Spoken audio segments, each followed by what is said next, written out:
and welcome to episode 20 of Anniversary Edition. So today we're going to talk about The Neverending Story, which this year celebrates its 35th anniversary. So obviously we're going to spoil the film, so if you haven't seen it, go watch it and then come back. So I'm Sophie and I am here today with... Adam. And Tom. So this is a 1984 fantasy film. We follow Bastian, who, in an attempt to escape three bullies, hides in a bookshop where he, air quote, borrows the book, The Neverending Story. He then reads the story in the attic in school and goes on an adventure into Fantasia. And he comes to understand that he is more important to the story than he ever thought possible. Oh, wow. Did you write that? I actually wrote that. Yeah. Whoa. Wow. Look at you guys. I know. Yeah. Check that out. That was really good. Oh, you seem so surprised. No. It's like It's just compliment and yet offended. I know. the synopsis had a whole narrative structure that you were by no means, we didn't ask you to do that. You just did it. Well, it's because I'm nurturing the my dreams and my fantastical world, having been inspired by the Neverending Story. So, when did you guys first see this movie? Tom, when did you... 2 nights ago. Oh, what? You hadn't seen it before? No, never seen it before. Despite owning it on DVD. Okay, and you've never watched it? No, I actually bought the DVD as a joke present for my wife on Christmas. Okay, so top line thoughts? Top line thoughts are it's a fantasy film, and I don't really like fantasy films, and it didn't really do much for me. Whoa, okay, I'm getting a look from Adam. Adam, when did you first see this film, and top line thoughts? I first saw this in primary school, although I've forgotten almost all of it. Sure. Over the years. Mm-hmm. I remember the luck dragon, though I don't remember him being so consistently moist. My top line thoughts... Yeah. It's great having forgotten it because I can watch it back and be so distant from the child that saw it the first time and thought, wow, anything's possible. Mm-hmm. And now I can think, well, it's kind of just a crap Lord of the Rings. Like a really crap Lord of the Rings. This is my issue with fantasy films. Okay. Yeah. Often. Right. Is that they revolve around a quest. And Yeah. usually they are based on a book. Uh-huh. Yes. And in a book, you spend a lot of time going from place to place. Mm-hmm. And when you reach a place, one of two things usually happens. You meet some sort of creature, and it either begrudgingly and belligerently helps you, or it attacks you. Right? Yeah. Mm-hmm. If it attacks you, you usually escape by sheer luck or magic, Mm-hmm. Yep. and then you just move on to the next thing. Sure. Okay. And in a book, that can be, you can get sucked in. It can be more transportive, even though I'm not really a fan of reading that sort of stuff. I can see why people would like it. Yeah. But in a movie, when you're trying to keep the pace up, you don't want just a load of footage of people wandering about. So it becomes then a very series of almost quite disconnected encounters Okay. Yeah. before you reach your final goal. And I find that with most fantasy, like Labyrinth, Lord of the Rings, The Wizard of Hobbit, Oz. The Wizard of Oz, like all of them have this kind of curtailed, truncated kind of quest. Yeah. So you don't get any sense of, almost no sense of achievement. It's just kind of like, especially when it's down to often sheer dumb luck, which I know we have the luck dragon in this, so it's the actual absolute peak of that happening. Yeah. But yeah, so that's the problem why I don't often engage with fantasy stuff, because it just is very kind of It's like formulaic almost. very formulaic, very linear. Yeah. And I found in this particularly, like, there's no even like character development, because like the kid reading the book, and then there's the hero who's born to it and is just allegedly good at everything, although he never shows you any kind of skill to back up. He can certainly walk in a straight line. Yes. And fall asleep a couple of times. Yeah. And he can run. He's got a pretty emo horse. Yeah. Oh, his horse. He's an emo horse. Oh my gosh. And he can sit on the back of a wet dog. Yeah. And the smell, can you imagine? Oh god. So I first saw this film, probably similar to you, Adam, like when I was little. I think I would have seen it at home. I always remember it being on at like bank holidays. Yeah. And always in my head, I guess because of the title, it was like 3 hours long. Oh yeah, I was shocked because I was just I was It's like, really short. it's like 90 minutes, and Yeah. I seem to remember. Is it not shorter than that? It feels shorter than that. I think it's I think just it's 90 minutes. 90 on the 93 nose? or something like that. All It's right. like it's pretty much as Feels lean as it can be. crazy short. Yeah, and that, like I was really surprised because I remember when I was little thinking, "Oh my gosh, this is the longest film in the world." Well, That's Neverending just Story, because right? Yeah, it 'cause sounds it's- long. Yeah. Yeah, and it's the never-ending story. But yeah, I remember liking this as a kid. I remember the horse dying and like being so upset when I was little. Really? Oh wait, Yeah. it says here 1 hour 42 minutes, but I think that must be a different. No way. It wasn't that long. Yeah, the version There were I two saw versions. was It was 90 was minutes when long, I which I think yeah. is the international version. And then there was All right. Um, You were sad when the horse died. when I was little, yeah. It just shows up and dies. Oh It's no, crap. it's like his little friend, and then he gets Oh, really it's not, you don't know it's sad. his friend. They never have a conversation. Yeah, he like wakes him up, and he's all, oh, is it time to go? And he talks to him. He's his little friend. And then, Crap horse. I mean, this is like 11-year-old me. 11? Well, I don't know how old I was. Little. Okay. And Little you. then repeatedly, watching it when it was on like bank holidays and Yeah. stuff. Okay. And I was always like, oh, that's so upsetting. Like his horse. Probably because I always wanted a horse and never had Yeah, one. I never really felt that kind of connection to horses myself. I did. Sure. I would. Oh, I, yes, it would. you It wrote, would. didn't you? Yeah. I Were you used to run sad when I when was a kid, Artax but died? well, not really, because it was fairly obviously signposted. But I just Yeah. I mean, Yeah. I would I have been as I a didn't kid. cry when I watched it the You other night. liar. Not the other night. I reckon I would You're have done still when I was a recovering kid. from that.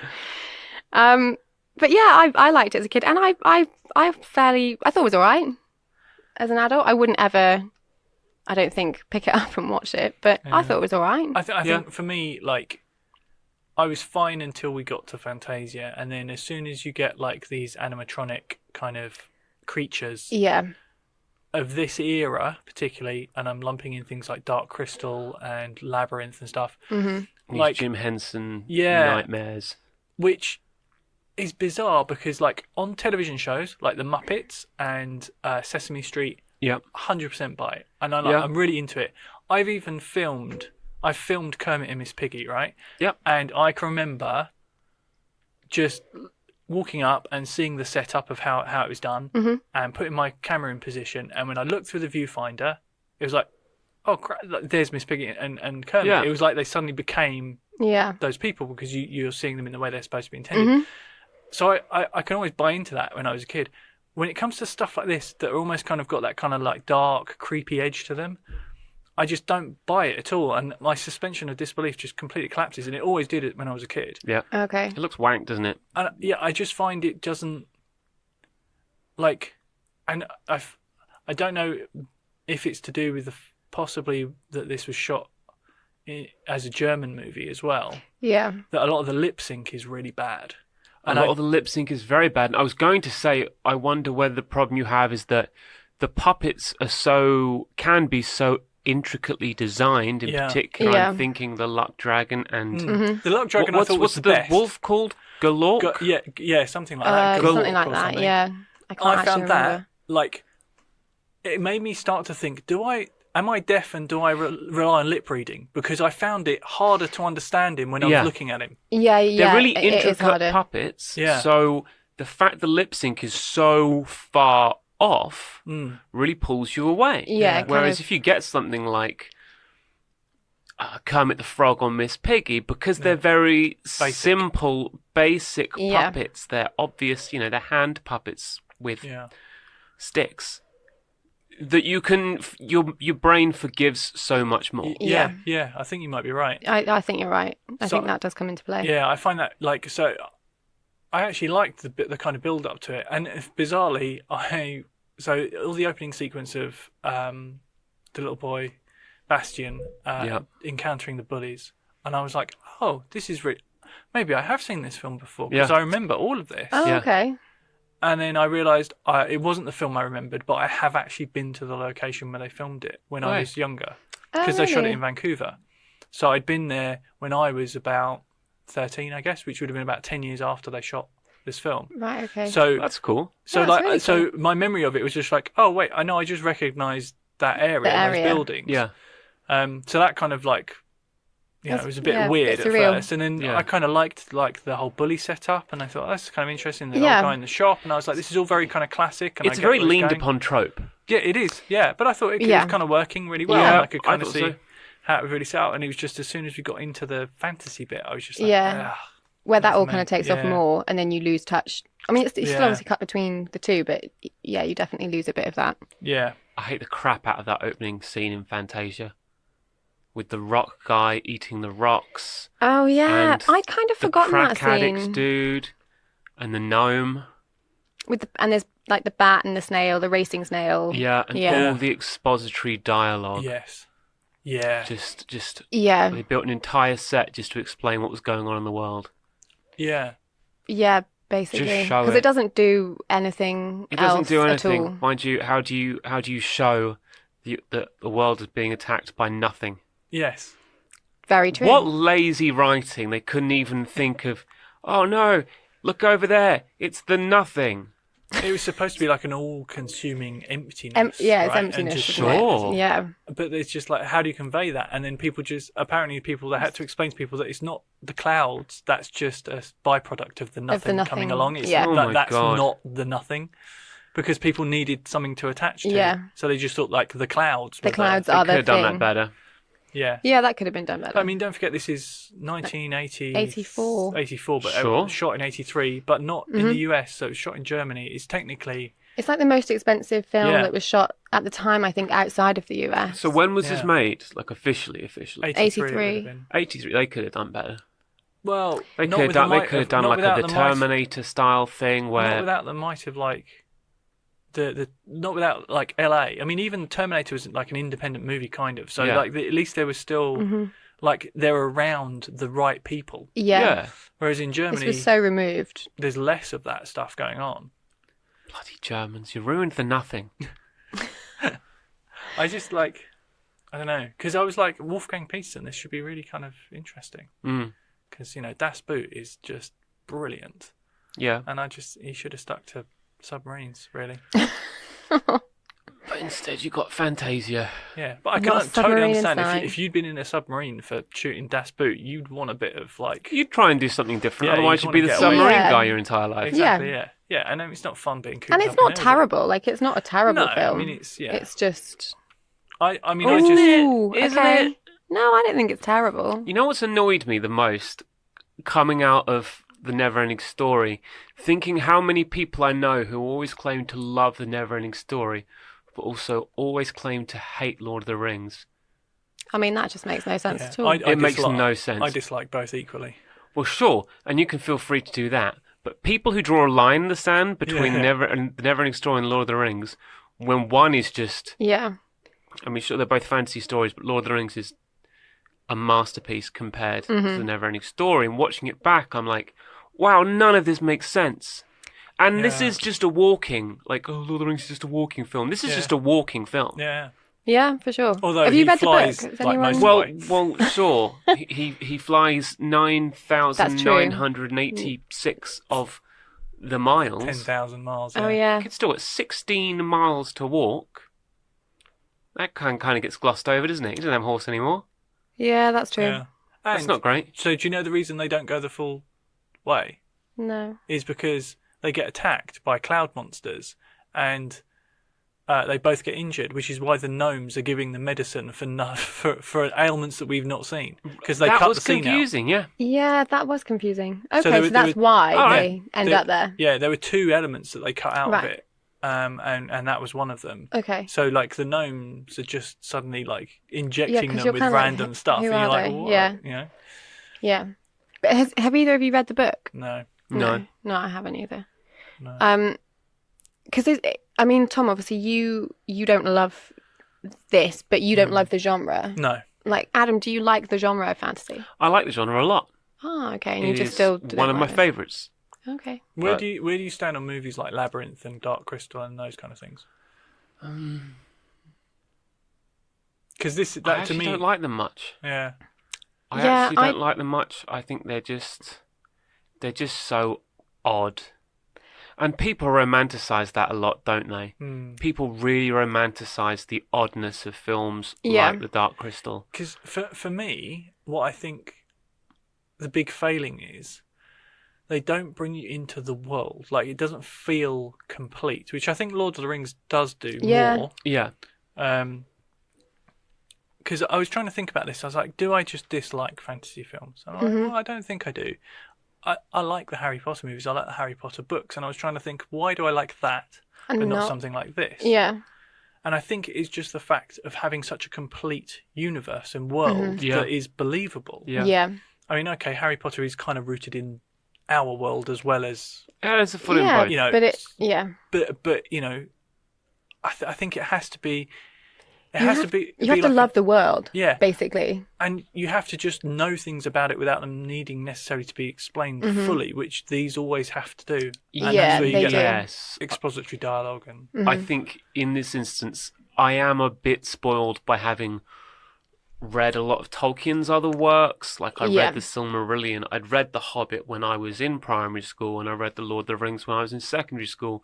And I probably read The Silmarillion when I was in college.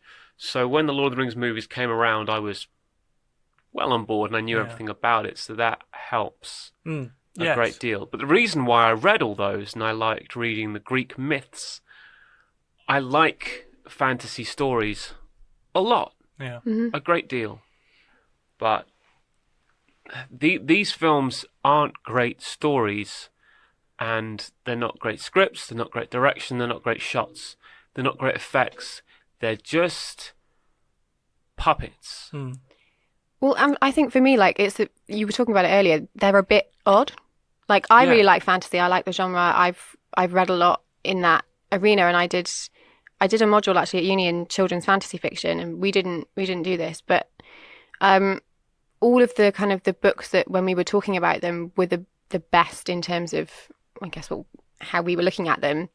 Well, where, like you say, Tom, the worlds were really established and you really care about that fantasy world for whatever reason. And yeah, Fantasia, you're not really very invested in. And the film's just a bit weird. Interestingly, I don't think Michael Ender was particularly happy with the movie. Okay. And also the book. I wonder why. Well, the film ends halfway through the book. Yes. Yeah. So, you know, I'm not sure I ever would bother to read it, but I can imagine that's a much more... interesting story, much more interesting thing. And also, I think what it does, which I think what it would do is put you in the position of Bastian. Yeah, okay. More. Yes. Because the point of the never-ending story is that it breaks the fourth wall of its book. Yes. Yeah. So the book knows that it's being read by somebody. If that makes sense. And the story knows it's being read by somebody. And there's kind of a nod to the fact that the film knows that it's being watched by somebody. Yes. So that's why it's the never-ending story, because you keep going back and back and back. And now, technically, we're adding to that by talking about it, and then people are going to listen to it. Oh, my God. Dun, dun, dun. Whoa. If you're listening to this, the world is about to end. Say my name. Yeah.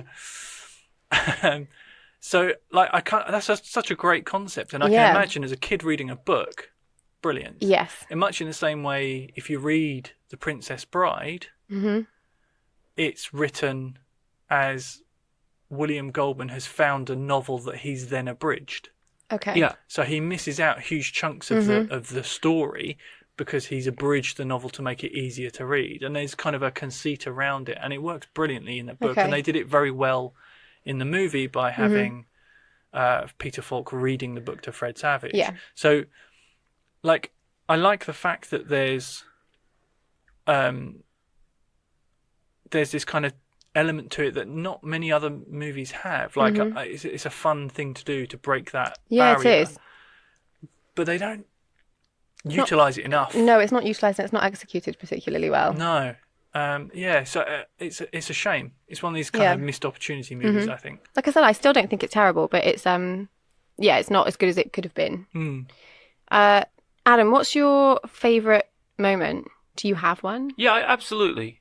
My favourite moment is the conversation with the... Oh, actually, maybe I have two.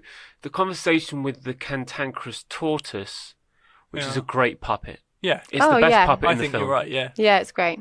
The tortoise who really doesn't want to know and is allergic to children. Yeah. Oh, yeah, it's nice to That's great. I like that a lot. It was a really good puppet because... There's your begrudging, belligerent creature that will help you. Well, and not sure. attack you. That's exactly it. Yeah. The begrudging, belligerent puppet who sent him on his way, but it sneezed, so it affected the world. Yeah. So that's always important. Mm-hmm. Yes. Yes. So good job building that puppet. I also liked the Sphinxes. The Sphinx scene was very sort of Indiana Jones to me. Yeah, it is. Those Sphinxes had cracking rocky boobs. I don't know why they're in these kids' films. It was the 80s. Just... You know. Sphinx had good tits. Ghostbusters has got a ghost giving Dan Aykroyd a blowjob in it. Yeah, that gets cut out. Like his fly gets undone. Well, yeah.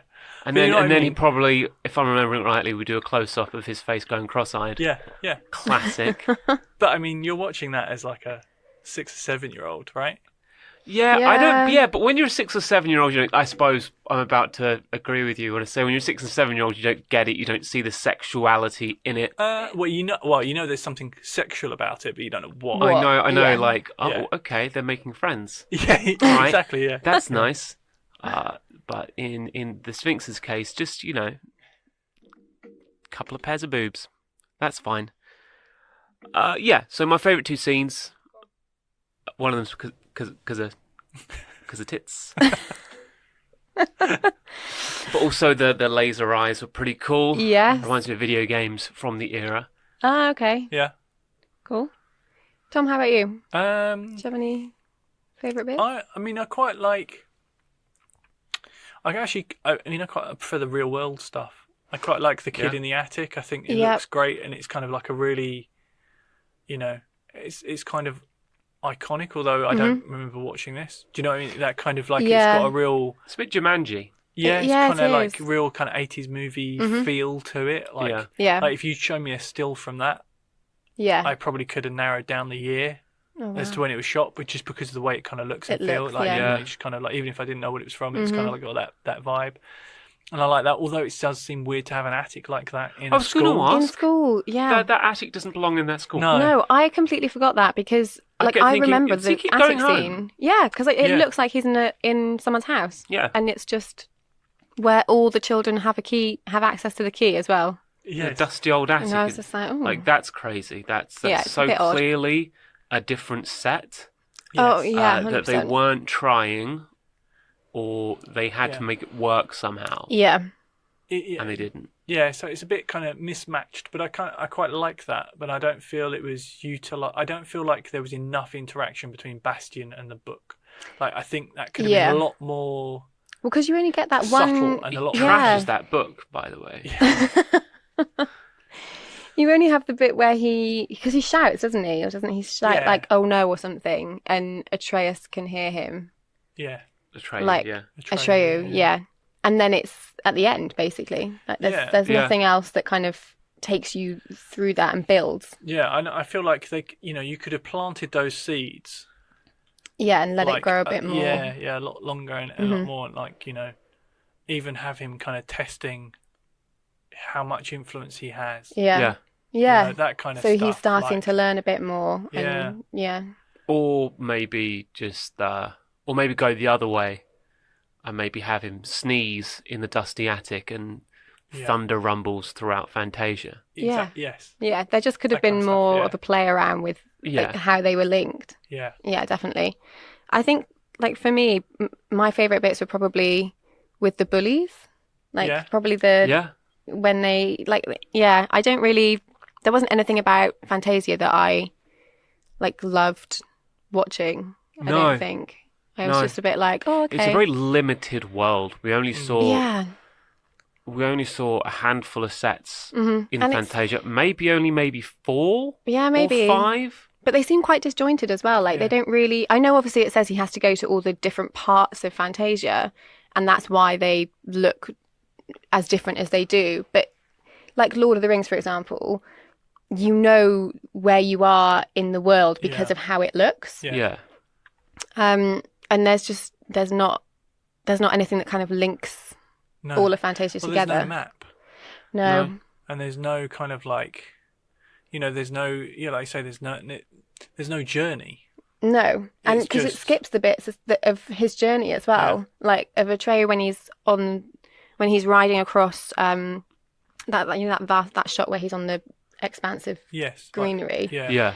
and then you're just suddenly then they're in the swamp, Yeah. He's on a field. He's in a swamp. and it's just He's and you don't see any of the trials from getting somewhere because doesn't he say to the horse, he says something about they need to eat because they've been on the road for like weeks or something. I think like the first And thing it's is like, like, what? it's been 2 weeks of aimless wandering about, Yeah. and it's just kind of like, well, And he looks exactly the same as well. Like he Yeah, doesn't look like he's been out in the wilderness. yeah, because Yeah. he's not a very he's not old likable. enough to grow a beard. It's a problem. Yeah, he's not a very likable kind of. No, we know No. nothing about him. He's just a good And guy. he's not. Yeah, he's he's a not shadow of a human being. a great hero in any way, A is he? soulless husk of a character. A husk of a They, character. they Wow. should have had him played by the same kid that played Bastian, That's what I think because it's so much more. Yeah. because if you're reading a book like that, Yeah, you picture yourself in the lead role. there you go. Yeah, And obviously, because of the fact that you can play around with the link between the two, you can do that in that and get away with it. yeah. Yeah. So, do you have a favourite character? Obviously, we're not massive fans of Atreyu, any of us. No, Atreyu's boring. Yeah. I quite like the bullies.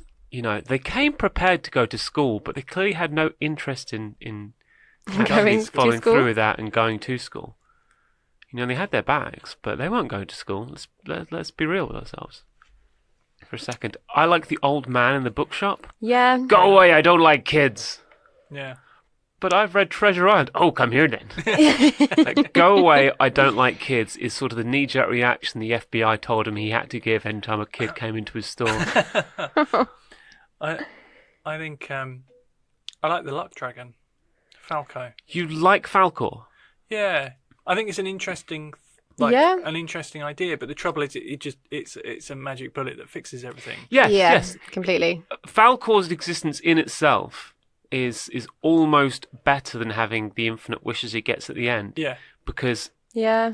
infinite luck yeah, It's just is the best thing you could sorted you possibly out. have. Yeah. So I kind of like the and in fact, actually, I assumed that there was a much stronger connection between Falcor and the story. Like I didn't realize he came in that late and left that Yeah. early. Essentially, like He's I just- thought he was more of a pivotal thing. I mean, I did as well from memory, though, from watching it as a child. Like, I Yeah. thought he was in it so much more, and that there was Yeah. a lot more of a No, he journey just between shows them. up But he's just there. out of blind luck. Yeah. Yeah. And there's no When he's needed. explanation of why. Like, has he been sent, or did he just? Yeah, he wasn't appear. sent by a wizard. He just showed up. just he's the shows Eagles up. in The Hobbit. Well, he is, except this kid actually takes the ride. Yeah. The hobbits don't take the eagles. No, but you know what I mean. It's kind of like that. But there's a reason why the hobbit doesn't take the eagles don't take the hobbit. Yeah, he is that. It's one of those things. It's just like I like the concept of it. Yeah, it's just used as a quick fix, like a little plaster over. Oh God, Yeah. I've set up that he has to cover 10,000 miles. How am I going to get in there? Well, but even if you said how they've taken they cut a scene which is when they got injured in the clouds, and Yes. then but they could have developed that more and being like, oh well, now that the Luck Dragon's injured, that's why I can't take you the rest of the way. Yes, yeah, Like, because it's a bit more to Yeah. it. Yeah, Although we need more when to you it. think about it, wouldn't being attacked whilst on a Luck Dragon be kind of bad luck? That Yeah, shouldn't You you're would right. think. You're right. Yeah. That shouldn't happen. Totally. That Yeah. shouldn't happen at all. You're And then we get absolutely that correct. separated as well. Actually, that's not good luck. No. No, And that's his luck only really works once, Yeah. and that's already happened before he even finds out that it's a luck dragon. Yeah, yeah. So maybe a basically. luck dragon is a one-use thing.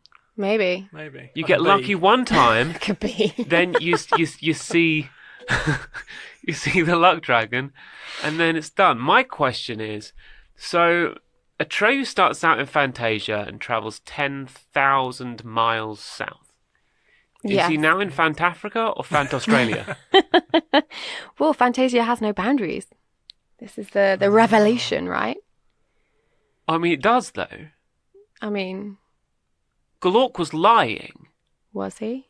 because the real world Dun, exists. dun, dun. Yeah, that's true. And the real world True. isn't a... Okay, at the end of the film, Bastian rides Falcor in the real world, but he doesn't, right? Yeah, he doesn't. So he's created He's dreaming. a real world inside of Fantasia. How's that for some Yeah. magical matrix? I told Whoa. you, breaking all the. That is walls. magical matrix. But we've gone a layer like yeah. inwards Yeah, as well as outwards. yeah. So Yeah. now there's the real world. Thanks a lot, Bastian, by the way. Now there's the real world, and outside of the real world there's Fantasia, and outside of Fantasia there's the real world with a clone of you in Yeah. that is making slightly different things, doing slightly different things based on how the magic of Fantasia and the existence of the meta Bastian is affecting it. It's just. Can you get your heads like I mean, yeah. yeah. That's a lot for a kid's book. right? Yeah. I'd be interested to know, like, if this is like halfway through the book, what is the other half of that book, and is that what they used for the sequels? and Yeah, the The or movies? does real it end world like that? inside of Fantasia, the US government tracks Falcor and decides to develop some kind of They're technology going to weaponize it. to battle dragons. Okay. That's what you think, right? That's what Yeah. you reckon happens. So we're going to have some kind of Pacific Rim scenario inside this inner Earth. Have you seen either of the sequels? No. No. No, I haven't. No. I got to say, But I'm hoping not if that's not what watching them. happens, if Pacific Rim isn't a direct sequel to the Neverending Story, I have no idea what's going on in Hollywood. Keep up, guys. And okay, what's odd about this movie? What do we not? Everything. Yeah, it is a bit weird, there's, isn't it? There's nothing From- not from odd about it, really. Not from the very beginning. It's a really standard 80s movie. Yeah. Could have been, it could have been Big Trouble in Little China, Kids Edition, Yeah. all the way up until they go into Fantasia, and then it's just weird. It's weird. The Yeah. rock monster, clearly made out of some kind of latex, Yeah. chewing rocks. Crack addict guy with the Yeah. really red, blurry Yes. eyes who rides a Well, see, that's got like a super Wizard of Oz vibe about it, Yeah. where he's in Yeah. his like hat I and kind it's of thought he looked a bit like the Mad Hatter. yeah, he does it's look like Alice in very Wonderland, much like Tim completely. Burton's Mad Hatter. Yeah. Very much so. It's really like that, but then you've got that juxtaposed against this, like rock eating yeah. weird thing, and then A and then gnome that little who rides gnome a thing that racing snail. yeah. Yeah. Yeah, it's- And then next scene, they're at the court of the princess. Oh, Mm-hmm. yeah. Oh, I tell you what, those multiple-faced people. Really well would've- done. They are, but they would have freaked me out. Yeah. As a kid. Yeah. That's the sort of thing I would have had. I was looking at a sea of puppet, and then just people wearing masks to make it look like they had two faces. And I was like, Yeah. that is the best done Yeah. visual effect in this Yeah, entire movie. were you like, which two eyes are the right Yep. two eyes? Yep. But again, like if you'd have been able to spend a bit more time in that like arena where you felt a bit more compassion towards the fact that Fantasia seemed to be like, disappearing.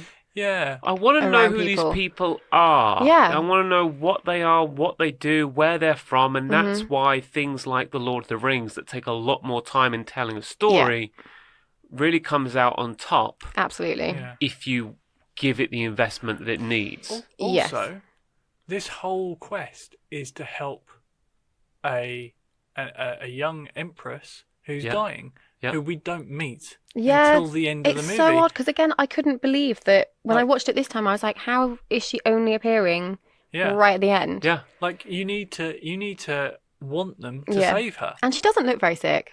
No, she's got a bit like dark She's a bit eyes, pale. but- Yeah, She's a little bit Yeah, pale. but she doesn't look And- like. I mean, she's like glowing. We don't know how healthy her ADR voice actress looked either.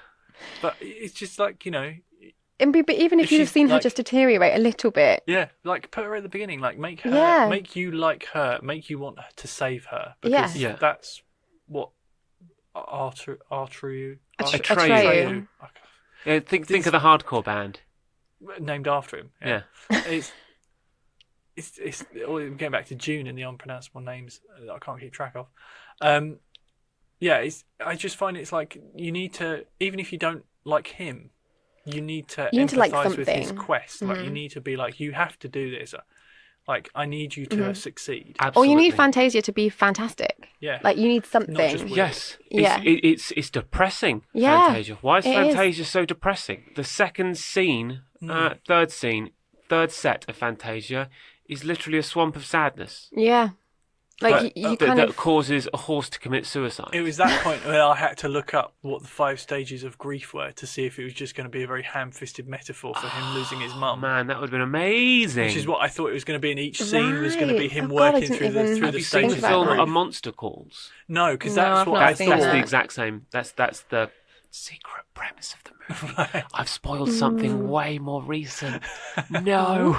But spoiler, sorry. I mean, there are movies like Paranorman, for example, is all about like a young person dealing with grief. Yeah. And I kind of thought, oh, this is where they're going with that, and it just didn't at all. No. That would have been smart, though, wouldn't it? Yeah, Well, you'd would have think, been. wouldn't you, given that what was it? It's allegedly his mum's name is what he's supposed to yell Did anyone? incomprehensibly. Yeah. Did Although anyone get he what her doesn't. name was? No, he yells thought he out said Barbaneth. Moonchild, doesn't he? Or Yeah. Moon something. Moonchild is what he's supposed to shout, and it's kind of like, is that supposed to be his mum's name? But- Because I can't imagine his dad marrying a Moonchild. He's a real straight shooter. Me Yeah. His neither. dad, by the way, really his dad gave him great advice on how to live his life properly. Maybe he delivered it 10 years too early for this kid. Yes. Yeah. But- Yeah, maybe. But I think the dad was sort of. Always feel like the dad in these films is portrayed as kind of like a hard ass who doesn't understand his kid. I don't know if that's what they were going for, but I really warmed to the dad. He was a great funny enough, dad. Yeah, I Great did too. advice. I did too, actually. And I funnily was, enough. but I was kind of like, he's obviously. I think what it was is the guy that did it. He was so clearly awkward. Yeah. Like he's just like He doesn't know how to be around his I son. need to be the strong man telling my Yeah. son these things. Yeah. And like it's that kind of thing. But yeah, I was kind of like, I was surprised that I was surprised that there was no resolution of him grieving his mother and Absolutely. and his dad. Yeah. And then, you know, like even if it had just like defeat the bullies and then he and his dad like playing baseball or whatever. Yeah, like, just that one Americana extra thing you want. It's, Resolution. Yeah, You yeah. don't I get kind it. of thought that would be nice because it would be, you know, It's a bit more tidy, like as a film. Way Yeah. neater. Yeah, it Yeah. just doesn't. But Instead, that you seems never see really him again. touching, actually. Like at the beginning, it is. It's a really nice, like, opening. The dad's trying. See, yeah, What- he's trying really What I hard. thought was fascinating though was, having never seen this movie, you see the kid come into the kitchen, and then you see the dad came in. As soon as the dad walks in, I was like, the mum's dead. Yeah. Because It's often it the way, should though, be the mum. in Like, it children's would be- fantasies, that it's often the mum Yeah. that's died, and it's Yeah. the dad that's Yeah. Yeah, that's but there trying to. it was just my raise the immediate kid. reaction because it was just Yeah. like that. I'm so ingrained with the setup Mm-hmm. of those kind of American Yeah. movies that the breakfast scene is Yeah. the mum rushing to get the kids Yeah. ready and Sure. get the breakfast Yeah, done. doing the school run and all that. Exactly. Yeah. Yeah. Instead, it gets telegraphed so hard that someone might as well have handed you a note saying, "Hey Tom, the mum's dead." Yeah. Yeah. Exactly. Yeah. Yeah. So does it still hold up? Do we think it's like worth watching? Is it a good film? No. I tried to watch this with it in mind, but what if I was watching this when I was 8? Yeah. What if? I tried to do the same thing. And the complete lack of narrative through line. Yeah. Well, the It fact that can't keep and even the sets, you can't just rely on creature design to pull you through a movie. Yeah. The sets were dull and dreary. The plot made no sense.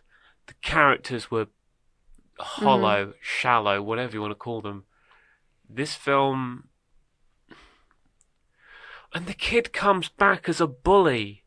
He rides Falcor and scares the bullies with his dragon. yeah. This film, there are things I liked about it. I've said there's things I liked about it, but it sucks. And if I watched it when I was 8, I'd still say it sucks. There's nothing to it.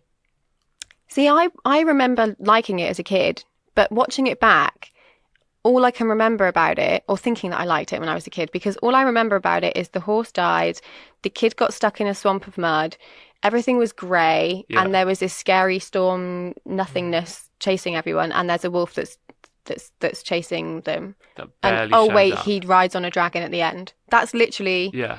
all I could remember. So the fact that I thought I liked it when I was a kid, I'm like, I don't really know why. Yeah.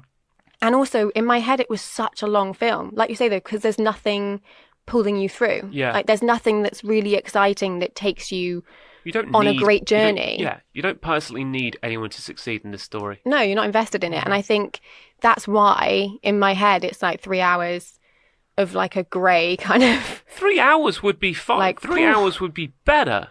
Oh, yeah, I because they'd don't. I be don't able want to to get. ask for more 3-hour films in the world. No, but no. more exposition and more character development, please. Yes, yeah. Well, yeah. I mean, But I still don't think it's awful. I mean, It's just, it's not, I wouldn't ever watch it, and it's not a good film. I think it doesn't have a good lesson. Like, there's no Yeah. like No. a lot of movies like that. They either need to be fun, they need to be like well made, or they need to have like there needs to be a reason to watch them. And like, if it had been the child coping with grief, or if it had been like something like that, then I could understand why you would watch it. Or I think I would not have liked this as a kid, mostly because I wouldn't have been interested in all the creaturey stuff. Yep. It wouldn't have appealed to me. So, yeah, I think I agree with Adam. It doesn't. Yeah. There's no merit in it now. No. Well, I think at the beginning of this podcast, I think I said I thought it was good. I can't actually remember.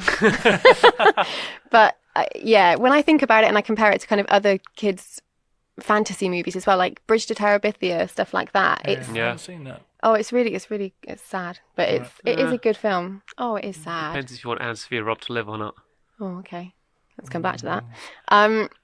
It's She's weird. it's a sad like film, but it's CGI, so it's so different to this. Yeah, but there's a lot But that you're CGI invested can in offer. yeah, and also it's a better story. You're more invested in Terabithia. Like you straight away you're kind of excited by it, and it's like it's green and it's fresh, and it's just a very different world to the world of It's Fantasia. alive. Yeah, And that's the difference. and Fantasia's Dead. dying, and yeah. You kind of need to see it in its glory. Yeah, you definitely do. And I That think would have if been that's great. if that was established at the beginning, and then you saw everything deteriorate, and you saw the Empress deteriorate, and you just saw everything was crumbling away, you'd be so much more invested. Yeah. Yeah. I mean, it's what Lord of the Rings does. Yeah, absolutely. Keep going back to that. I don't know why, but it shows you these beautiful landscapes. It drops your jaw with Rivendell and the Shire, and it's very pleasing to look at, and that gives you stakes. Yeah. Do you know what I would have done? I would have started the film in Fantasia and had the Nothing appear and start to destroy it, Yeah. and have the Empress. You could even set up Galork. Yeah. Set up all of that stuff and Yeah. have all of that stuff like right up front, so you get all the glory, like how beautiful it's supposed to be. It starts to get under attack, and have that sequence end with some kind of like the dude that comes and gives everyone the bad news. Have him going to the Empress and say, It's getting worse. It's getting worse. You're going to die. Our only hope is this hero, but we need to connect with the other world. Yeah. And have them magically place that book in that bookshop. Great. Yeah. Perfect. Yeah, I can see that. And then you cut to... You only need 10 minutes. Yeah. Yeah. Yeah. Absolutely. And so basically, it sets up that fourth wall breaking thing. Yeah. But they know that they have someone that they can send on this quest, but he needs help, and it has to be from a human boy, because apparently she's known this all along. Yeah, you know what would be even better? If the guy breaking the bad news was the guy who worked in the bookshop. Yes. Oh, yeah, that'd be great. Yeah, totally do that. And then, he set that up so you know that Bastion's been specifically chosen. Yeah. So it gives his character more destiny, right? Yeah. And then you can kind of continue the film as it is. Well, and it plays more on the fact that it's okay to be a dreamer, and you know, because that's the whole point of it, isn't it? You know, you could stress that, you know, we need a boy who reads. Yeah, like a boy who will read this book and throughout. Who'll believe. Because that bookshop owner, like, oh my God, he's read Robinson Crusoe. He's worth my time. Christ. But yeah, I think there's a lot you could do to make this film a lot better, even if you still used like puppets and not CGI. Like there's so much that could be improved. Paper-mache trees would go a long way, to be honest. I mean, I'm a big fan of using practical effects in stuff. I think it often works best, but it was just with I don't know. It's just they didn't quite have the polish that you'd expect. I mean, even like the Jim Henson stuff from Labyrinth and Dark Crystal, it was way better than this. Yeah. I don't know who did these. I don't know if it was the Jim Henson workshop. I'm not sure. But they didn't seem like they were as. Didn't seem like they quite had the. Didn't have the passion behind them. Didn't quite have the character. No. That rock monster was crap. Yeah. Pure crap. And that's maybe the most common monster you see after Falcor. Yeah. Yeah, I think it is the rock creature. It's crap. There's very little artistry in there, and I hate to say it because someone probably did work pretty hard on it, but it's just rubber with some polystyrene squares going on. Yeah. Yeah, it's not. There's nothing kind of that grabs you, really.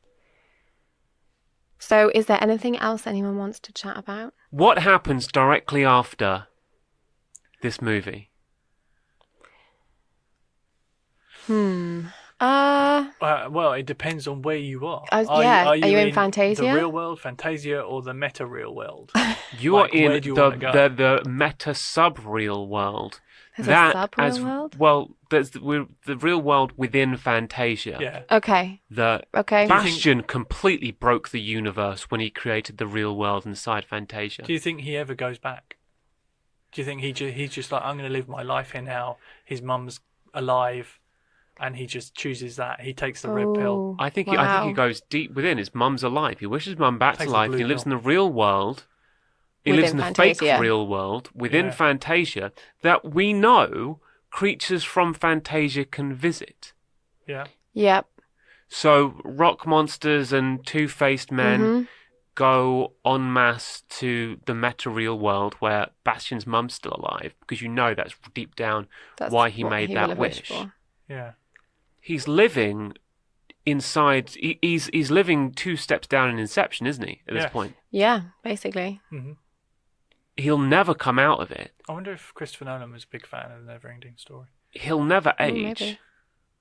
He'll live in this nightmare world that just spins on and on forever. Meanwhile, magical creatures invade. Right. Because they would. They want to check out what this world is that's been built next door. But only if he wants them to, right? There'll be a war. You reckon? Yes. Ooh. Of course. It's human nature. But they're not humans because they're not real, because they've been invented by Bastion. So maybe their nature war. The humans are humans, right? Created by Bastion. Yeah. So if Bastion created that whole world, he also created the bullies so that he could bully them every day. Oh. Bastion's the Dark Lord now. This is what's happened. He's picking on people with his dragon. He's scaring people. He's making people run from him in the streets as the dragon laughs on at the havoc he's causing. True. This is a bad end. And I think it will spell, if he created the world right there, if he created it in all of its, he couldn't have created every building, every signpost, every person. So he has to have replicated planet Earth. Can we agree? Yeah. Yeah. So he's replicated a the nuclear arsenal? Well, I mean, during it's how far does his world extend? How far does his knowledge extend? He's replicated the Cold War. But if he's wishing for things, he might wish to go and visit the world that exists in Treasure Island. Sure. So we'll create a Treasure Island world. Does that exist too? Well, Treasure Island is have you read Treasure Island? when I was People way die. little. There's Way little, a that's lot of terrible murder English. in that book. I mean, but maybe he wants to go. You know, be a hero. Well, yeah, he does. So- He kills people. So in is that book. like next to the city? Does he have that much control? Well, the pirates will certainly show up in the real world / plunder Fantasia they or can Earth. fight the monsters from Fantasia. and Bastian There can we I go. just think it's sit a back and watch it. three-way war. Right.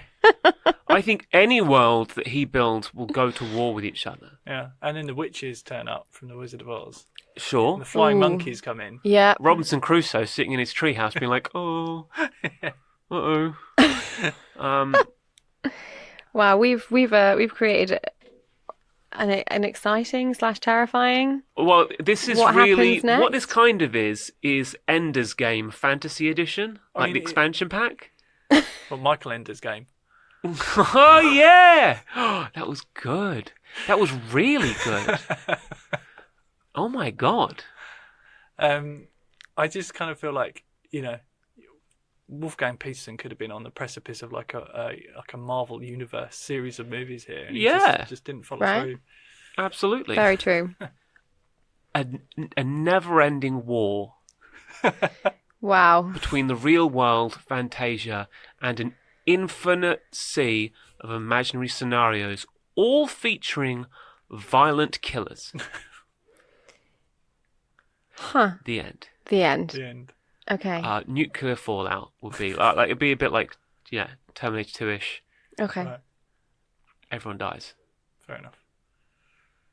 including Bastian inside the story. Mm. Oh, if he dies in the story, Does he die in real world? life? Yes. Absolutely. They find him comatose, mind wiped, for all intents and purposes dead in the attic of that school. Right. That day, the day he goes up there with the book. No book is ever found. I mean, this is dark. I feel like we've gone to a dark place. No, he went to a dark place. It's Bastian's When he fault. got on the back of a dragon and he used it to terrify people, Yes. civilians, in a world that he created so that he could be God Emperor of. That was mean of him. I mean, just ask for £1 million and go on your way. What a twat. On that note, if no one has anything else to add, because I think we've explored what happens next Yeah. to another level. Did you have some? Did you Don't have ask. more? Don't ask. So, No, I'll let this one go. what are we doing next week? Death Wish. Okay. Speaking of Death Wish, So, Bastian watches Death Wish the day before he reads that book. Spawns Charles Bronson on the streets oh God. of Fantasia. So join us next week when we are going to be talking about Death Wish, 1974 action film. So thank you very much for listening and see you next week. Bye, everyone. Bye. This podcast was recorded in the Upbeat Studio in Soho. For studio inquiries, drop us an email on studio@upbeatproductions.com. You can also find us on Twitter. Head to @upbeatprod to see what we're up to and @upbeat_ents for our film coverage and entertainment news.